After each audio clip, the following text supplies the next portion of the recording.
Hello, this is Yvonne Balls for Speaking J. My guest this evening is Dan Levin from the group Civic JC. Dan, could you please give us your background and why you're running for mayor? Okay, let me just clarify. Civic JC is a group that we've partnered with to do the pay-to-play referendum. I was the founder of Civic JC. I know it gets a little confusing, but we're a good government, nonpartisan group that was founded about 3-4 years ago. I've since taken a leave from that group to run for mayor of Jersey City, and the relationship with Civic JC, which is again an organization that Councilman Steve Fulop of Ward E put together to advance the petition collection process for a pay-to-play and another multi-salary referendum that is currently in the works. Okay, so Civic JC is something that you started as a civic activist for what particular purpose? What was your purpose of starting this group?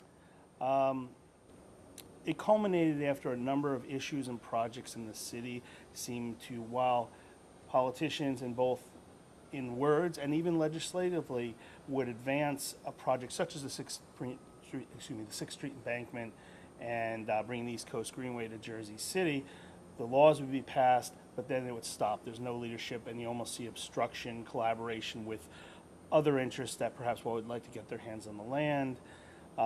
So the same thing with the reservoir up in the Heights, historic preservation issues, quality of life issues. So a number of people got together and said, what can we do? What aren't we doing that we can do?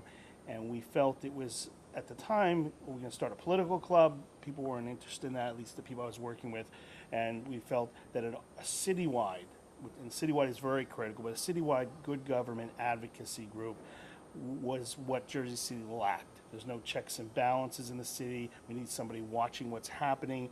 Okay, but maybe people want to ask this question is that there's a number of good candidates out there. So why are you running? Why can't you support, let's say, Fulop, who, if he runs? Why are you running? Why is your candidacy be different? Probably Councilman Fulop and I agree more so than many issues more so perhaps than any other announced candidates such as Mayor Healy and former Mayor Schundler. Councilman Fulop hasn't announced, and I'm not sure people know his exact intentions.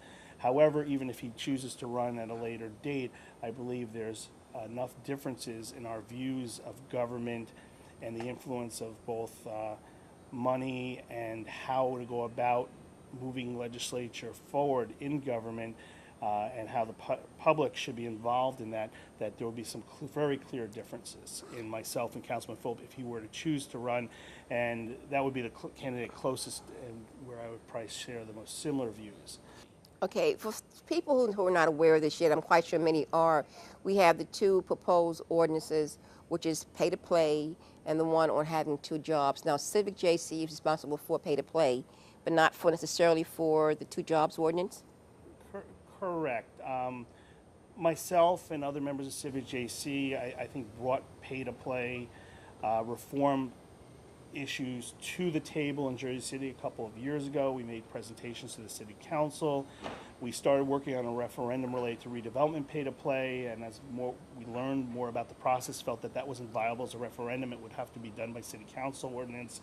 And then we looked at the contracting professional service pay-to-play reform issues, and that's the ordinance that now is going forward. It's a state-of-the-art ordinance. One of the issues is that, you're running for mayor of a town of 240,000 people, and there's more issues than good government, though I think that's the most important, to be very honest. And the person who attends council meetings, corruption is number one, no matter how you look at it.